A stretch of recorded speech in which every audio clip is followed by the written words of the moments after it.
Kemudian kalau tadi ditanya dari zona nyaman sampai kok berani memutuskan untuk keluar sebagai guru, yaitu memang pergulatannya panjang mas kalau ditanya seperti itu. Jadi hampir 2 tahun saya memutuskan untuk akan tetap sebagai guru atau akan berwirausaha.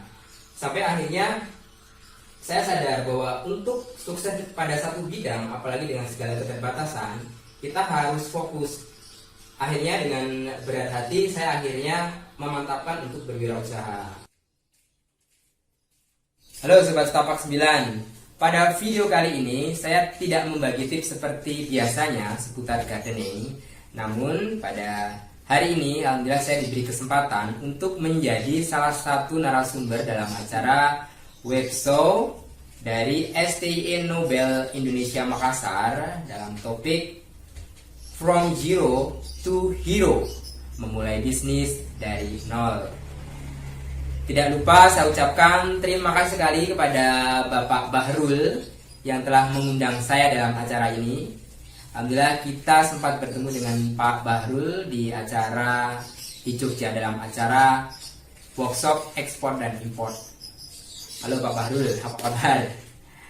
Untuk Sobat Setapak 9, nanti yang akan bertanya seputar bisnis di Setapak 9, Sobat bisa langsung tanya di kolom komentar.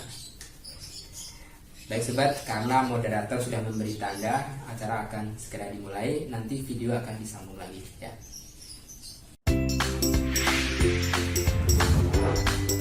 Doni Martono, Setapak 9.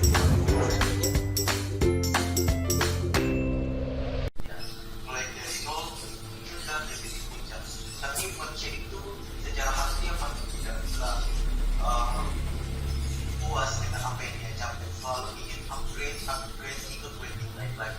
Di sini kita ada 4 narasumber yang akan menceritakan inspirasi mereka, mulai dari mereka dari kabar hari. Alhamdulillah baik. Di Semarang itu panas. Wah, lama dari Makassar. Iya betul.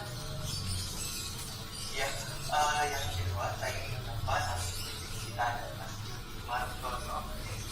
Halo Mas. Halo Mas Aryo, Assalamualaikum, salam sejahtera.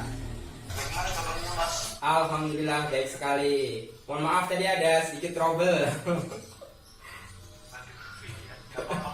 Ini tiap menunggu masuk seperti saya. Iya. Yang ketiga ada kakak saya ini, Nur Ashari. Halo, Kak. Halo, assalamualaikum warahmatullahi wabarakatuh. Yang keempat ada Nawara Mutia Lahamudin, ini junior saya. Halo Mutia, saya panggil biasanya dia Mutia. Halo, bagaimana kabarnya Mutia? Alhamdulillah baik-baik. Alhamdulillah ya. Oke, pertama-tama ini kan acaranya akan lebih interaktif lagi, jadi saya menginfokan untuk para narasumber dan teman-teman bisa santai karena ini acaranya akan lebih anak muda lah, tidak kaku gitu.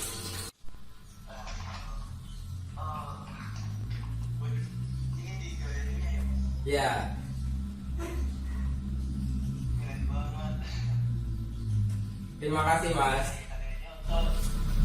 Ini yang demonya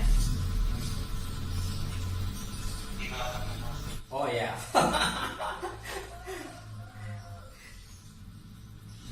Iya, saya dulu sebelumnya mau minta terima kasih banyak Mas untuk sudah hadir di show kami. Ya. Terima kasih banyak untuk keluarga waktunya. Jadi beliau ini merupakan founder dari Setapak 9 dari percetakan sebuah mesin pengiran cantik dan unik hingga dikenal di sini dari satu profil dari Mas Jody Martono ini sarjana pendidikan, jadi seorang guru untuk tema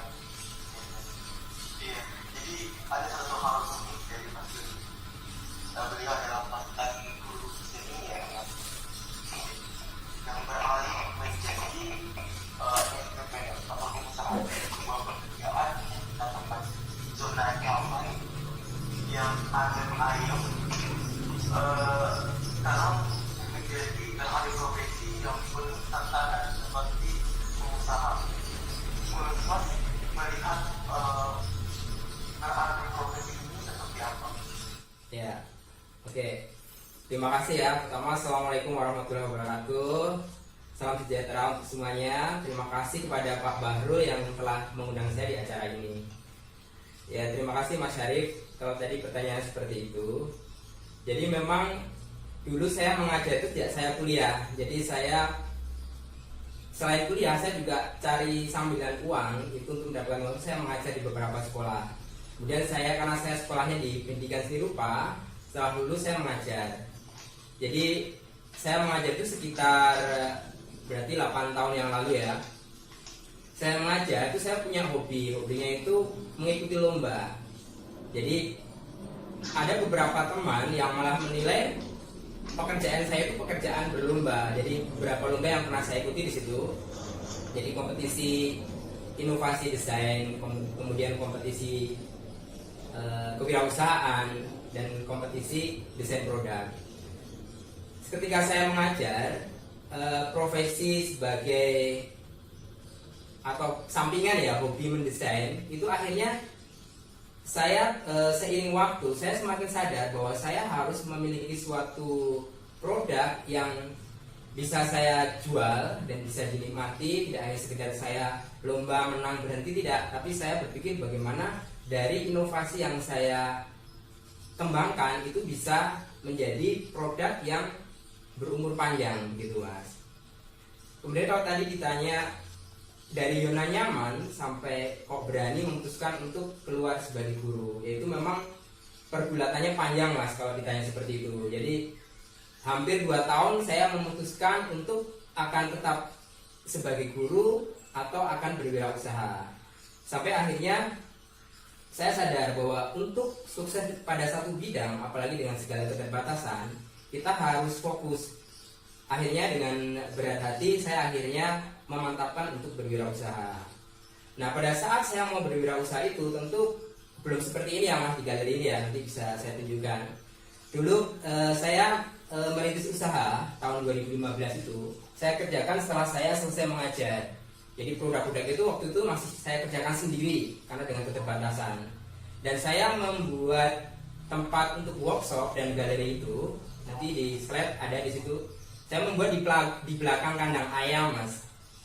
Ya, jadi saya membuat dengan segala keterbatasan, saya membuat galeri, saya membuat konsep bagaimana ketika tempat itu meskipun tempatnya terbatas, ketika difoto, ditampilkan di Instagram itu bisa Instagramable. Nah, dari berbagai, nah itu ya, dan itu aslinya seperti itu. Itu waktu tahun 2015 sampai 2018. Jadi kalau tadi Mas tadi bilang bahwa Mas ini sering ikut lomba-lomba. Iya. Apakah pernah mengalami kegagalan dalam proses tersebut? Oh jelas Mas, itu gagal yang berhasil itu yang saya tampilkan yang berhasil saja. Kalau ditanya gagalnya berapa, ada ratusan. Ya karena saya juga aktif mengikuti kontes di luar negeri. Salah satunya adalah kontes di 90 Design, logo turnamen, itu ada ratusan. Kalau di Indonesia kompetisinya mungkin ada sekitar puluhan. Dan itu tadi yang saya tampilkan di portofolio tentu saja yang bagus-bagus saja. Begitu. Karena di novel gitu kan Mas, kita ada kegiatan-kegiatan kayak lomba-lomba entertainment juga, kita keluar dengan mahasiswa untuk lomba-lomba entertainment. Karena kan di novel itu base dari novel utamanya adalah scope of business. Jadi mahasiswa-mahasiswanya itu kalau lomba-lombanya spesifik tentang entrepreneur ya semangat begitu. Betul. Iya. Nanti mahasiswa sekarang itu Mas biasa melihat bahwa memulai bisnis biasa terkendala dengan modal awal. Bagaimana cara Mas melihat bahwa modal awal itu bukan hal yang dasar untuk memulai sebuah bisnis? Ya betul. Jadi memang biasanya orang kan berpikir bahwa untuk memulai usaha itu kita harus punya modal gitu ya. Padahal sebetulnya kita lahir, kita hidup, kita sampai usia segini itu kita sudah memiliki modal, kemampuan itu saja, bahkan yang diberikan oleh Allah ya, kita memiliki bakat. Nah, bagaimana kita sadar akan bakat kita itu untuk kita kembangkan kalau kembali ke dalam bisnis, karena passion saya adalah saya seorang desainer ya, saya juga hobi berkebun. Jadi dari bakat-bakat itu saya sadar bahwa saya harus mengembangkan salah satu bakat yang memang itu harus difokuskan. Jadi kita harus sadar diri dulu, maksudnya kemampuan kita itu di mana. Disitulah yang kita tekuni. Kemudian kalau ditanya modal, memang saya mendapatkan modal, alhamdulillah bisa membuat galeri itu dari mengikuti kompetisi. Jadi kalau ditanya mahasiswa ingin punya usaha tapi nggak ada modal, mungkin kita bisa, salah satu cara adalah memaksimalkan yang gratis ya, apalagi zamannya sekarang adalah zamannya sosial media, Instagram gratis, YouTube juga gratis. Itu kalau bisa kita optimalkan, karena dengan mengoptimalkan itu hasil yang diharapkan itu justru malah tidak terduga gitu. Kemudian kita juga bisa kerjasama dengan teman ya, tentu saja untuk mendapatkan teman yang satu visi itu kita butuh saling sharing sehingga menemukan konsep ataupun visi misi yang sama. Dan yang ketiga seperti yang saya lakukan yaitu kita mengikuti kompetisi. Saya pikir kalau di mahasiswa ya, di kampus-kampus itu kan memang ada kegiatan yang disponsori ya. Zamannya sekarang dengan zamannya saya dulu tuh beda mas. Jadi kegiatan entrepreneurship itu kurang ya. Kemudian kalau di perusahaan swasta seperti CSR ya yang saya ikuti di Blibli itu, alhamdulillah saya mendapatkan juara. Dari kemenangan itu saya gunakan untuk mengembangkan, salah satunya adalah mengembangkan dari galeri yang tadi saya tunjukkan, yang tadinya seadanya, alhamdulillah sekarang sudah layak untuk dikunjungi oleh konsumen maupun untuk teman-teman sekedar berdiskusi kreatif di sini. Begitu mas. Kalau saya lihat di Instagram dan di YouTube mas kan punya YouTube channel ya. Ya, jangan lupa nanti subscribe ya. Di situ saya lihat karya seni mas itu keren-keren banget. Terima kasih mas. Saya biasa bertanya inspirasi dari karya seni mas itu berasal dari mana? Ya, memang ya mas, betulnya ketika saya membuat ide bisnis Tapak 9 itu adalah idenya dari saya pribadi. Jadi saya punya keinginan-keinginan yang ingin saya wujudkan dan belum tersampaikan, sehingga saya wujudkan dalam bentuk pijakan. Misalnya saya belum pernah ke Eiffel ya, ke Paris ya. Saya membuat ikon Paris dalam stepping stone itu, kemudian saya letakkan di galeri dulu saya itu, dengan harapan ketika saya menginjakan batu pijakan ikon-ikon dari berbagai negara itu, dengan harapan suatu saat saya bisa mengunjungi tempat tersebut. Nah, impian-impian kemudian filosofi dari simbol-simbol yang menurut saya sangat memotivasi itu saya tuangkan dalam bentuk desain yang sederhana, sehingga itu tentu saja mengingatkan saya pribadi. Kalau Mbak Syahnas tadi menuliskan di kertas, saya tuangkan dalam stepping stone. Nah dari situ saya sadar bahwa produk saya itu dari beberapa teman sering berkomentar, ini keren kalau dijual. Nah dari situ saya memulai memasarkan, sehingga pada akhirnya saya menerima masukan-masukan dari konsumen, sehingga desain-desain yang tadinya lebih ke idealisme saya mengikuti selera pasar, sampai akhirnya bentuk-bentuknya itu bisa Mas Ari lihat di Instagram atau di layar itu ya. Jadi bentuk-bentuknya tentu saja mengikuti perkembangan zaman lah Mas ya. Mungkin teman-teman di sini sering lihat pijakan taman di pasaran, itu bentuknya seperti itu aja. Nah di Tapak 9 itu ada nilai lebih. Salah satunya adalah nilai edukasi yang saya tuangkan di situ. Begitu Mas Ari. Ada bentuk hewan juga. Iya. Sini keren-keren banget. Jadi sudah menangkan konten-konten lokal juga, sudah membuat kultur Indonesia juga dikenal oleh masyarakat.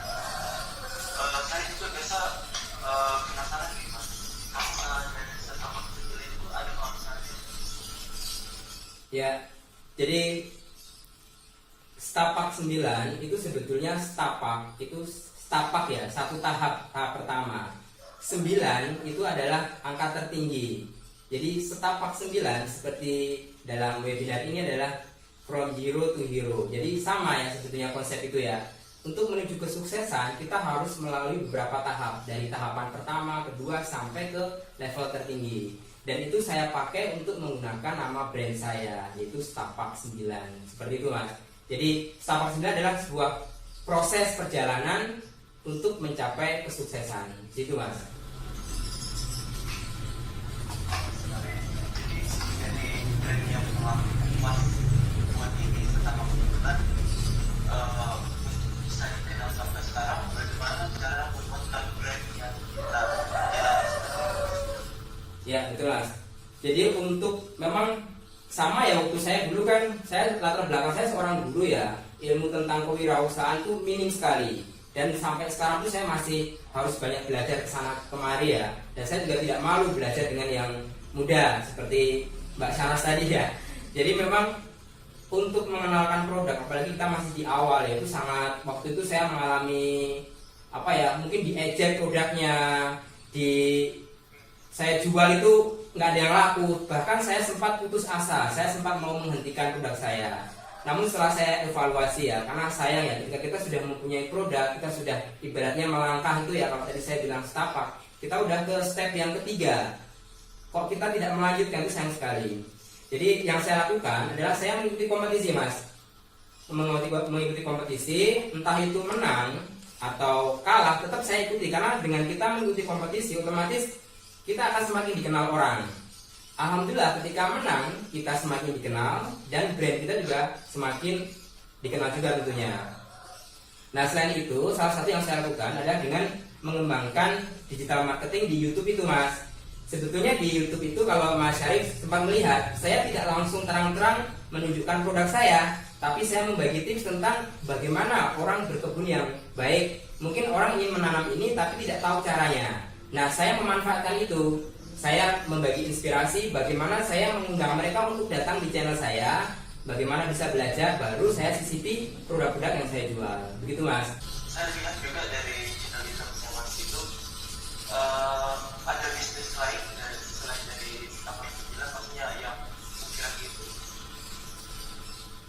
Oh ya, jadi saya memang dari kita memainkan digital marketing, salah satunya di YouTube itu ya, ternyata hasilnya memang luar biasa ya. Salah satunya saya mendapatkan tawaran untuk membuat taman ataupun melakukan perawatan di hotel-hotel di Jogja. Nah dari situ, ketika saya membuat konten tentang bagaimana merawat tanaman, saya akhirnya mendapatkan ide untuk menciptakan produk-produk baru ya. Jadi ketika kita sudah fokus dalam satu bidang, nanti akan muncul ide-ide baru. Begitu. Nah salah satunya saya membuat tentang pupuk, kemudian saya membuat tentang produk yang DIY ya, dari barang-barang yang sederhana, kemudian kita kemas di sini, kemudian menjadi nilai lebih. Begitu Mas. Jadi saya sudah mendengar dan melihat bisnis usaha Mas tadi, bahwa bisnisnya Mas ini sudah lumayan besar. Kita lihat bahwa sudah banyak juga poin-poin yang telah Mas juga lakukan dalam sebuah bisnis itu kan pasti ada manajemen usahanya, manajemen bisnisnya. Bagaimana cara mengatur manajemen bisnisnya Mas? Baik contohnya pegawai Mas juga, dan finansialnya juga Mas. Ya, begitu ya. Memang ketika kita memutuskan untuk berwirausaha, apalagi dengan keterbatasan, yaitu banyak hal yang harus kita pelajari yang tak terduga ya. Jadi saya pun sampai saat ini masih harus belajar bagaimana memanage usaha ini. Yang saya lakukan adalah saya mengoptimalkan partner saya dan karyawan saya, karena saya masih terbatas ya untuk mengerjakan proyek-proyek ini. Jadi saya optimalkan. Jadi kita sama-sama belajar untuk mengembangkan dari Setapak 9 ini. Begitu Mas.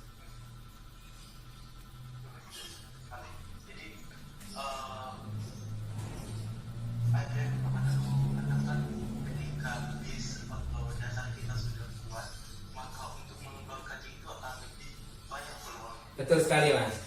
Satu lagi, menurut Mas bagaimana? Iya, jadi kalau kita sudah sama ya, saya sepakat dengan apa yang disampaikan. Kalau kita sudah mempunyai base yang kuat, otomatis ketika kita akan mengembangkan itu tentu kita akan mudah menduplikasi ya. Misalnya kita saya pribadi kan saya merekrut dari tetangga-tetangga di sini ya untuk melakukan proyek-proyek saya. Jadi saya mengajari mereka, saya kan sudah tahu bahwa si anak ini punya bakat. Nah, dari situ saya latih. Dan jadi di sini di Setapak 9 tidak hanya sekedar untuk mencari uang, tapi bagaimana karyawan atau yang kesini itu bisa sama-sama belajar, begitu Mas. Jadi tidak hanya sekedar finansial, tapi kita belajar untuk berkembang bersama, begitu Mas. Jadi poin dari entrepreneur itu adalah it's not only our profit, but bagaimana cara kita berbagi, Betul, itu berbagi rezeki, berbagi ilmu, betul. pengalaman juga. Sampai sekarang kita sekarang ini sedang berbagi pengalaman. Insya Allah bisa bermanfaat bagi teman-teman para hadirin sekalian. Amin.